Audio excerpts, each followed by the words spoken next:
welcome to our exploration into Alan Waugh's book, The Book, on the taboo against knowing who you are. Oh, yeah, it's a good one. It's a fascinating book, and we're going to try to unpack it here. Okay.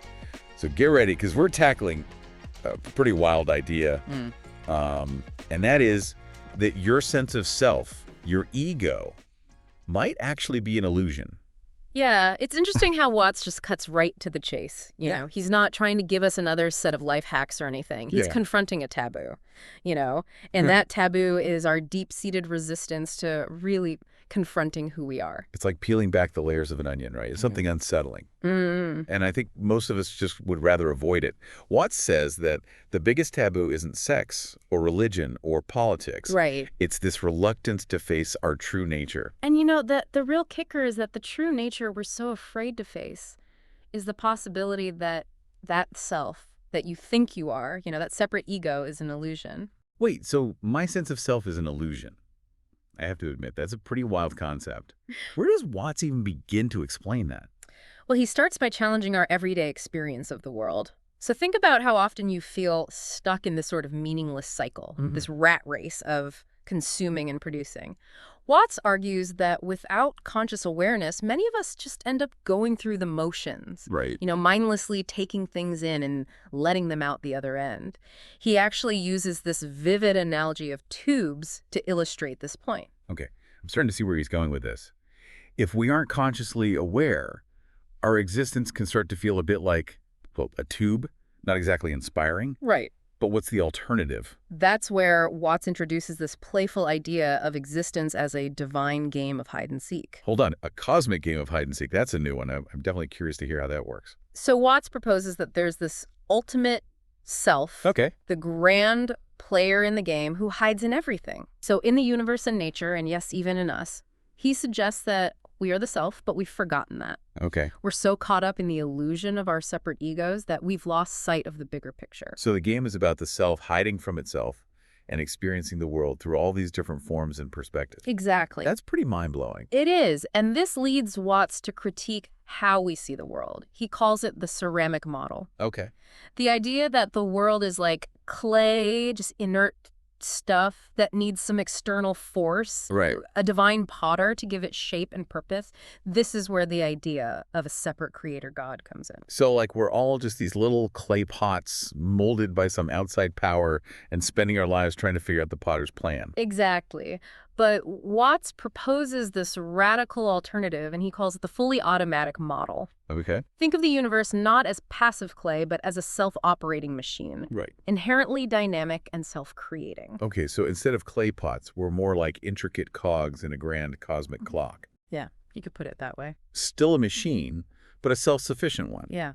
And if there's no separate creator God molding us, where does our sense of self, that separate ego, even come from? That's the million-dollar question, and Watts points out how society itself plays a key role in reinforcing this illusion of a separate self. Here's where it gets really interesting. So think about it from childhood. We're told to be ourselves, to express our individuality. Right. But at the same time, we're constantly being molded by social pressures, expectations, and norms. It's like we're given a blank canvas. Yeah. And told to paint our unique masterpiece. Right. But then handed a paint-by-numbers kit with very specific instructions. Exactly. No wonder so many of us feel confused about who we really are. It's a paradox. Yeah. And Watts argues that this paradox is at the heart of the ego trap. We're encouraged to create this separate, independent self, right, while simultaneously being shaped by the very forces that tell us to be unique. So what's the problem with that? Isn't having a strong sense of self a good thing? I mean, doesn't it help us set boundaries, achieve goals, and navigate the world? It definitely serves a purpose. Yeah. Watts isn't saying that the ego is inherently bad. Okay. But the problem arises when we become too attached to it. We start to mistake it for the totality of who we are. You've probably experienced this yourself. You buy something new thinking it'll make you happy, but the feeling is fleeting. Watts would argue this is because we're looking for fulfillment in the wrong places. Outside ourselves instead of within. It's like clinging to a tiny raft in a vast ocean. Right. Convinced that that's all there is. Exactly. We become so fixated on our little raft, our ego, that we miss the vastness of the ocean, the interconnectedness of everything. And this leads to all sorts of anxieties and frustration. He suggests that so many of our struggles stem from trying to control everything, to eliminate the negative aspects of life while clinging desperately to the positive. It's like trying to have mountains without valleys. You can't have one without the other. It reminds me of our obsession with fighting death, with creating foolproof systems to avoid any risk or discomfort. We're so afraid of losing that we forget to enjoy the game itself. Imagine taking that mentality to the extreme, like those kids in the book who bet on jumping out of a plane without a parachute. Oh, yeah. That story really highlights the absurdity of our fear-driven approach to life. Right. So we're constantly chasing after some future reward, some ultimate goal, without ever stopping to appreciate the journey.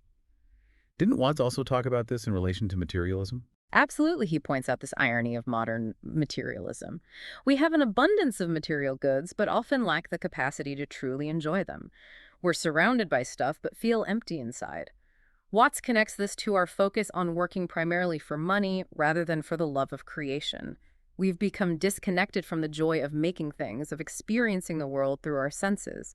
We're so busy acquiring and consuming that we forget to savor the simple pleasures. So we're playing this game where we're so focused on winning that we forget to enjoy playing. Right. And to make matters worse, the rewards we're striving for don't even bring us lasting happiness. You got it. And this ties back to the nothing but view of the world that Watts critiques. Yeah. When we reduce everything to its functional aspects, to its economic value, we drain the world of its magic and wonder. We lose that capacity for genuine enchantment. So what's the alternative?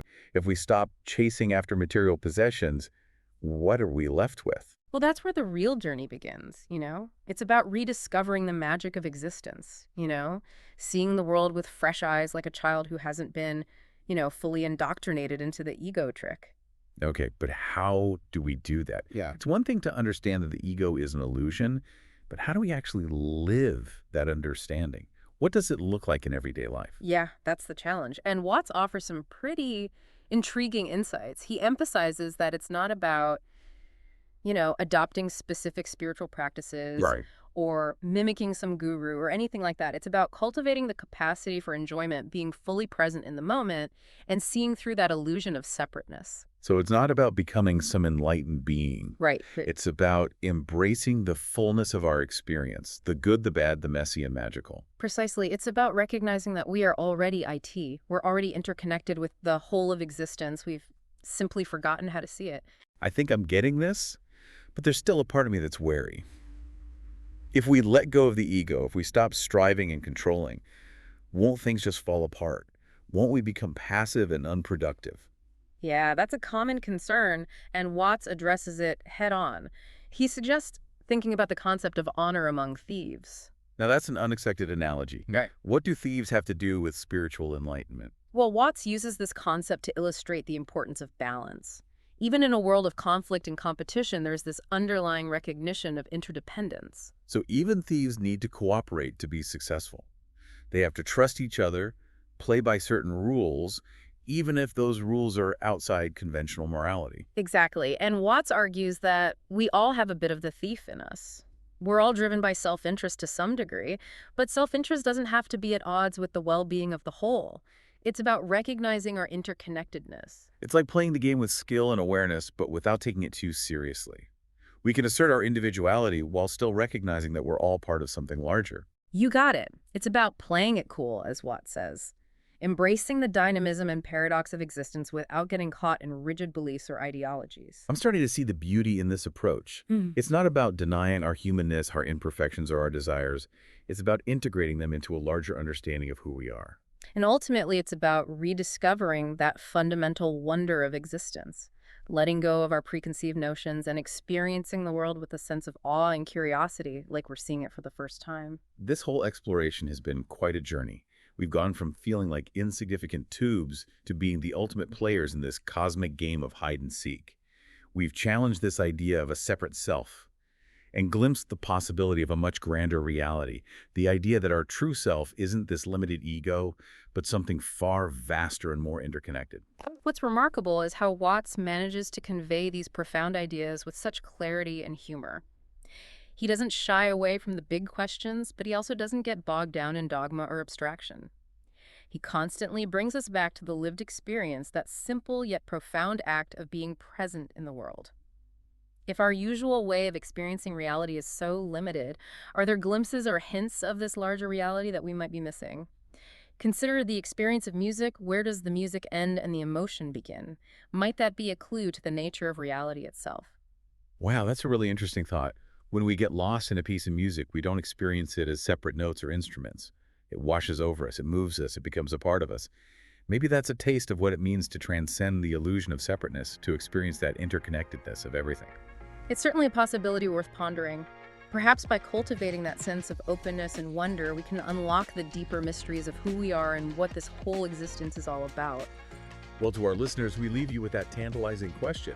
Go explore, experiment, and see what you discover. Thanks for joining us on this journey into the book.